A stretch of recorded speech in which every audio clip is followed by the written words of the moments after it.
Empezamos en Palestina nomás. Saltamos de Ucrania para Palestina. ¿Viste? Opiniones, hoy decía, ¿no? Si uno tiene un poco de respeto a la humanidad, no puede no dejar de doler lo que siempre sucede en Palestina.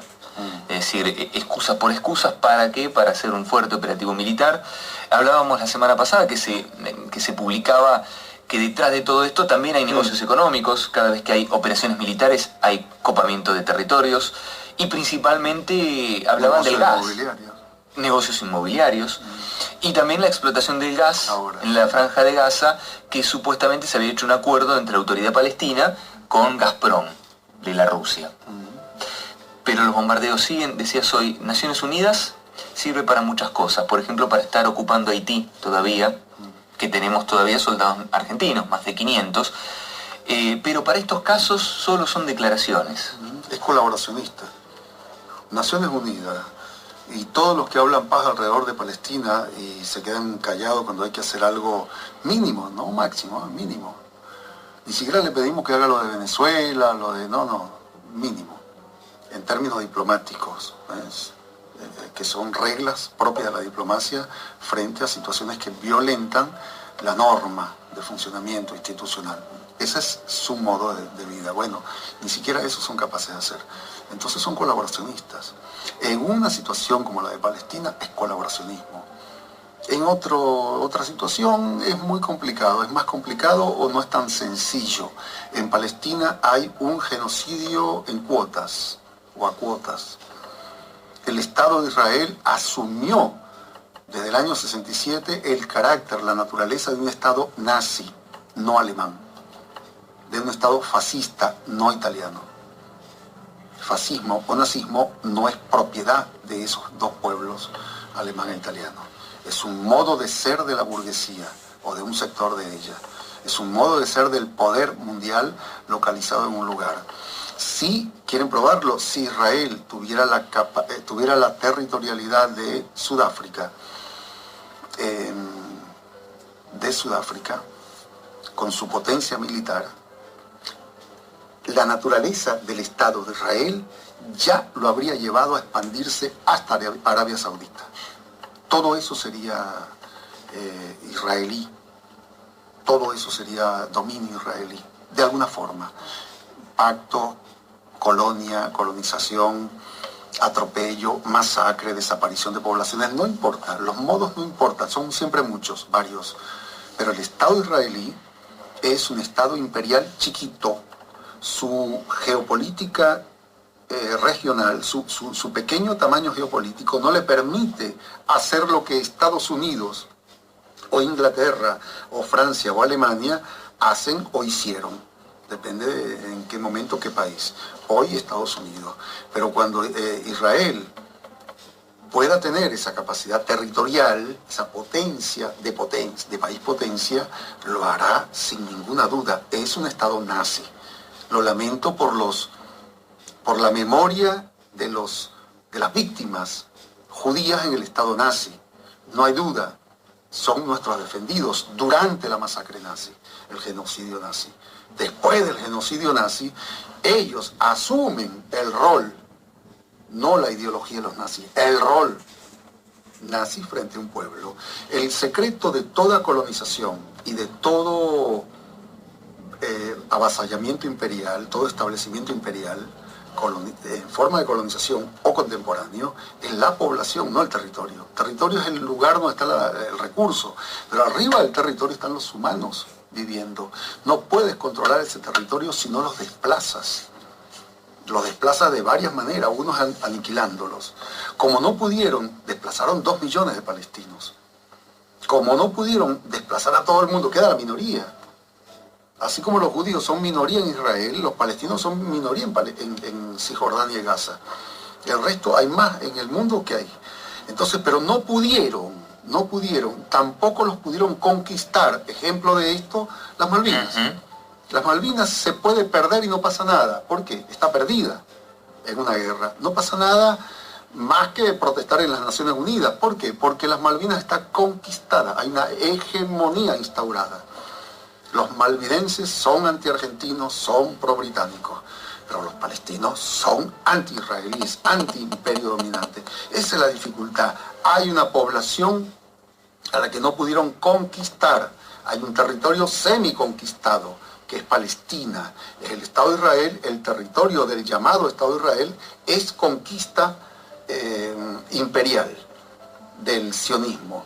Y luego están los pedazos de tierra lindantes, incluso pedazos de Siria como el Alto del Golán. Pero las poblaciones no pudieron.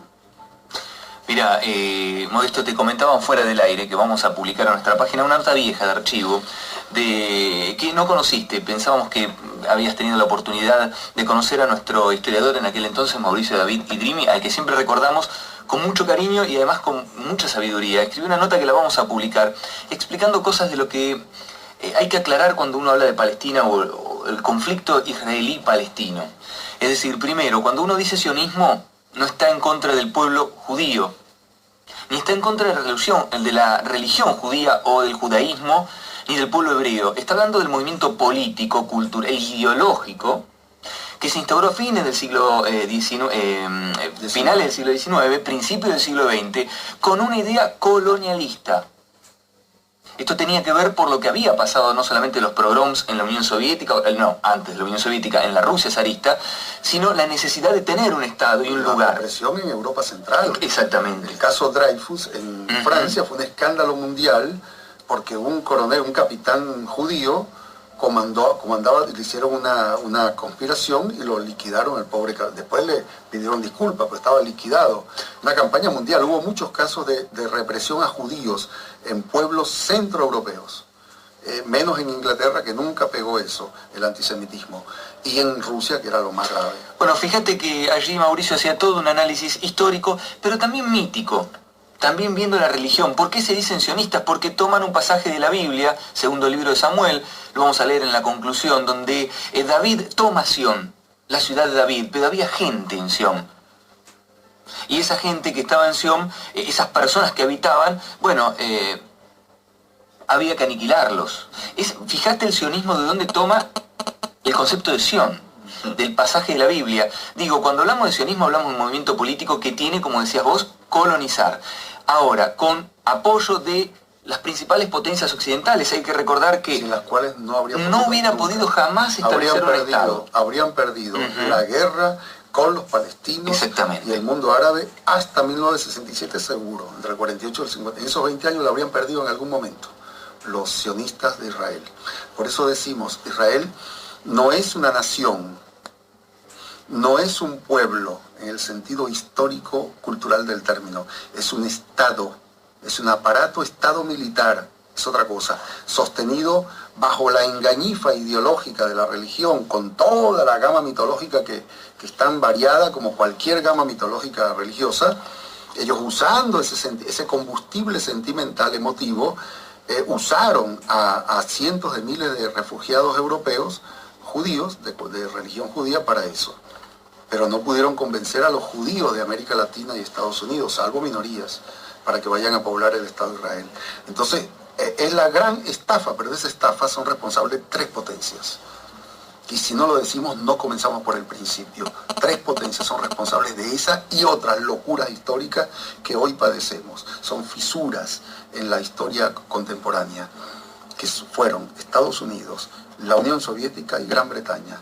Las tres potencias, los tres vencedores de la Segunda Guerra Mundial, en un papel sobre una mesa, rediseñaron ese territorio llamado Palestina. No existe en el mapa.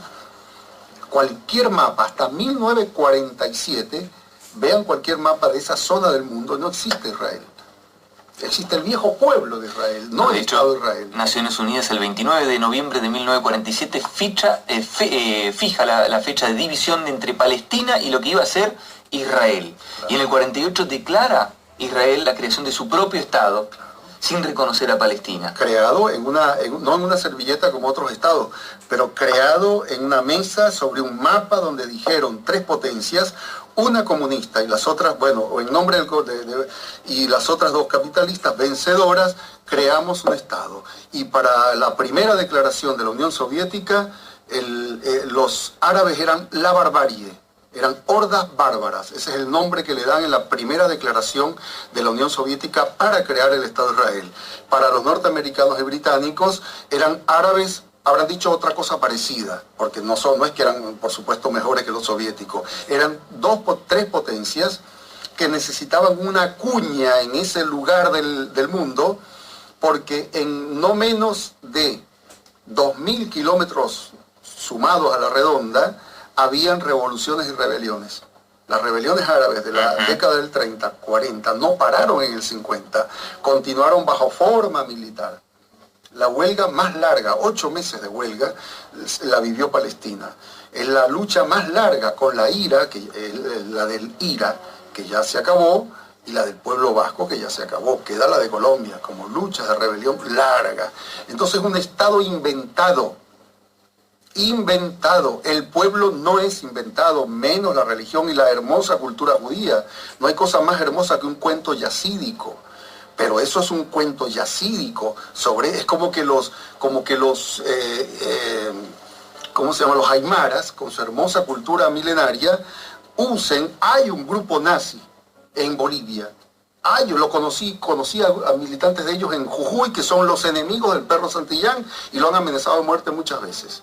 Pero muchas veces. Es aymara nazi, es racista al revés, racista anti-blanco. Decía en la creación del Estado de Israel, siempre recuerdo esto, una tierra, como era un Estado para un pueblo sin tierra, en una tierra sin pueblo. Con esa frase fue cuando se crea el Estado de Israel. Ni más ni menos había un pueblo que era Palestina. El 75% de los que estaban allí en el 48, que ya habían sido colonizados a partir del protectorado británico, eran palestinos. Gracias, Modesto. Que convivían además en paz con los hebreos, exactamente. Muchas gracias Modesto. a ustedes.